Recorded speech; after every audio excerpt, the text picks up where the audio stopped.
Who's that in his underpants? Who's that in his underpants? Who's that in his underpants? I love you all so much, and I am so sorry that I hadn't gotten around to updating my profile. But you know, since that time had gone by, I look now, and there's a whole bunch of subscribers that I didn't have, so there might be new friends to talk to, so I'm going to just say, hello new subscribers.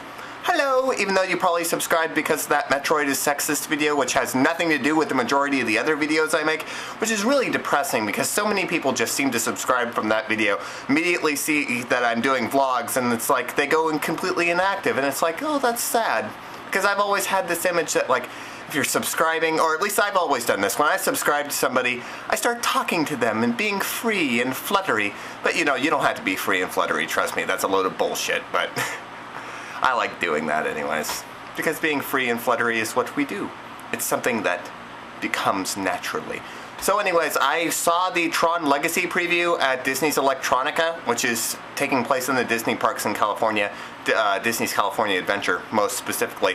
They redid an entire area of the park to be Tron themed, and it is fantastic. At night, Fridays, Saturdays, and Sundays, they play the Electronica thing. And they bring out a bunch of these really hot girls in like really cool Tron outfits, and they're all dancing around, and there's a bunch of guys out there too dancing around. And there's a replica of Flynn's arcade there that has actual working arcade machines that you can play. So when I went, I played a bunch of Centipede and Missile Command because I love that stuff, and it's looking at the high scores and going, oh my god, I couldn't possibly reach that. But I am working on it. So I go to Disneyland frequently enough that I am going to visit those arcades, and I will get the high score on Centipede.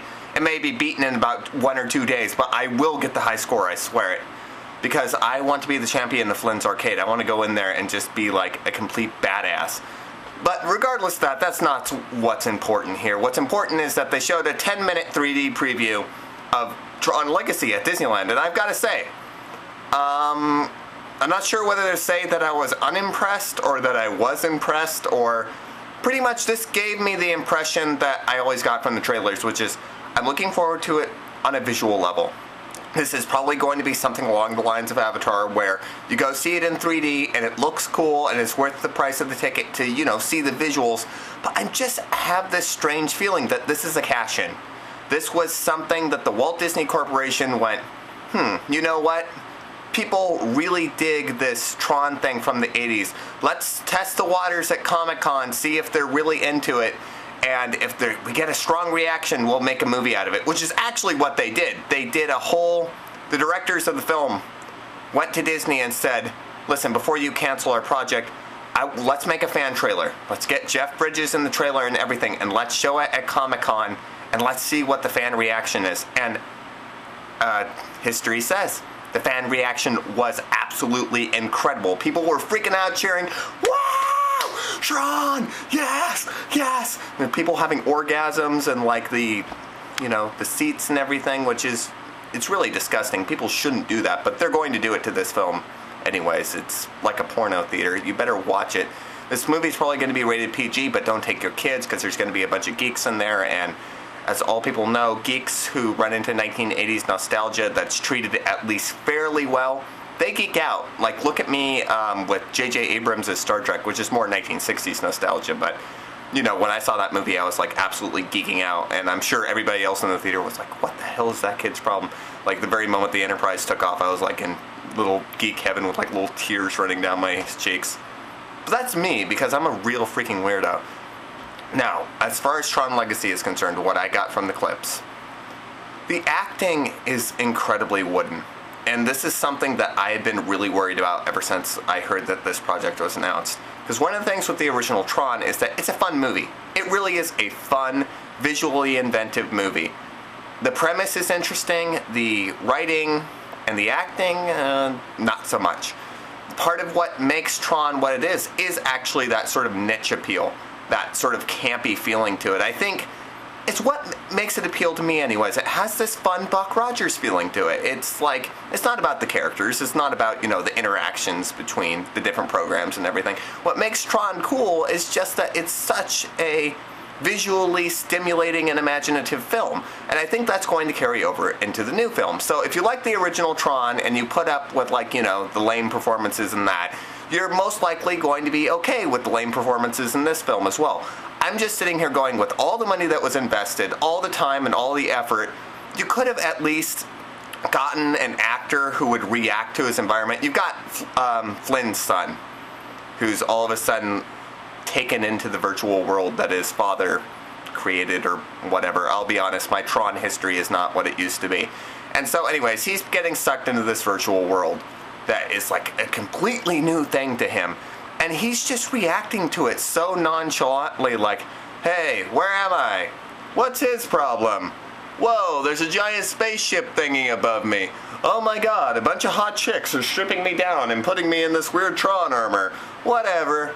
Oh, I'm going to be sent into the game, so well. I mean, it reminds me of, you know, that sort of acting from the 80s where you're sitting there going, come on, man. At least, you know, show a little bit of emotion. This is kind of like a scary situation. Where the hell are you? There should be at least some bit of tense wonderment going, wow, this is like a whole new world. And I didn't get that at all. I got it from the visuals, but I didn't get it from the characters. Which, you know, it's always disappointing because when you have such a wonderful landscape, such beautiful visuals, you want to at least acknowledge the fact that the characters are feeling the same thing you are about the environment. It adds to the intensity of the story and what's going on. When you've got characters that are just like, yeah, okay, it takes away from it because you're immediately distracted by the fact that, oh, he isn't reacting to this very realistically. It's understandable that, you know, obviously the programs would be a bit wooden acting-wise, but you would figure that, you know, the main human character, the son, would at least show a little bit of emotion. He's supposed to be the character that the audience follows and relates to. This is only 10 minutes of the movie, and they really didn't show all that much. It's basically his introduction to the virtual world, and I'm still looking forward to the movie. I think the action sequences are going to be fantastic. The 3D was great. I'll just say it straight out, although this was at a Disney theme park, so obviously the 3D screens are probably better than the majority of screens that you guys are going to be seeing it at. But they utilize it very well. It reminded me a lot of the same sort of 3D we saw in Avatar, which is, again, a very good thing. And what else can be said? It's Tron. It's going to be something that we're seeing just because it is what it is. You get the nostalgia factor, but I can't help but have this little twinge inside of me that dies a little bit when you realize that, and this is the first time I'm going to be saying this because I had a completely different perspective of this like a year ago or 2 years ago. Like, it's changed a little bit. I'm beginning to notice that with all the money that's being poured into these reimaginings of things, of reboots and sequels and all of that, you could make a lot of decent, smaller, independent science fiction films, fantasy films, whatever. I mean, Tron, the entire reason this film even exists, it's completely unnecessary.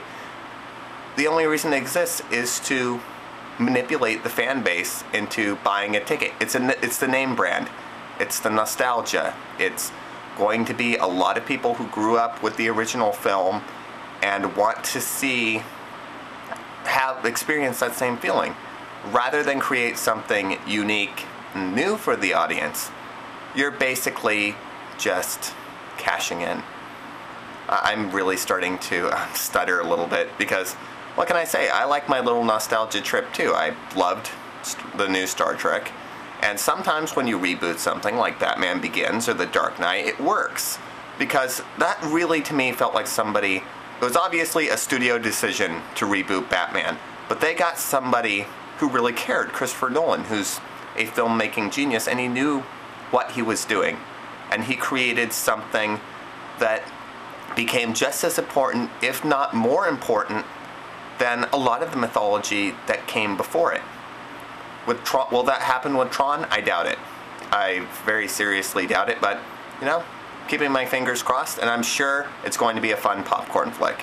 That's my only expectation at this point. It's going to be a visual extravaganza. So, that's my impressions of the preview of Tron. I'll talk to you guys later, and peace, and... Oh, the camera tipped over. That's not good. That's not good at all.